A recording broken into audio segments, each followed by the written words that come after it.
अहिल्यानगर जिल्ह्यामध्ये कायदा सुव्यवस्थेचे अक्षरशः धिंडवडे निघालेत। कारण बुधवारी रात्री एका युवकावर गोळीबार झाल्याची घटना समोर आली आणि त्याला 24 तास उलटत नाही। तोच नेवासा तालुक्यात देखील घोडेगाव येथे 2 गटाच्या भांडणातून गोळीबार झालेला आहे। आज झालेल्या घटनेत 2 जण जखमी झाल्याची माहिती समोर आलेली आहे। 2 दिवस लागोपाठ झालेल्या गोळीबाराच्या घटनेने जिल्हा हादरलाय।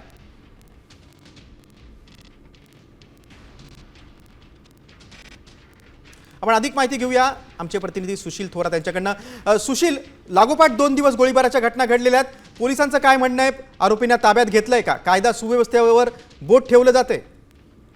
नक्की जर आपण पाहिलं तर काल संध्याकाळी सुद्धा 11 वाजता एका युवकाला नगर शहरात गोळीबार झाला होता आणि आज दुपारच्या वेळेस नेवासा तालुक्यातील घोडेगाव येथे 2 गटांमध्ये झालेल्या मारामारीनंतर गोळीबार झाल्याची सांगितले। मात्र एकंदरीत सांगायचं गेल्या 6 महिन्यांमध्ये आज जवळपास 4 ते 5 गोळीबार आहे। त्यामुळे कुठेतरी कायदा सुव्यवस्था बिघडलेली आहे आणि पोलिसांचा ताण कमी झालेला दिसतोय। त्यामुळे हे जे गुंड प्रवृत्तीचे लोक आहेत ते खुलेआमपणे बंदुकी दिसत आहे।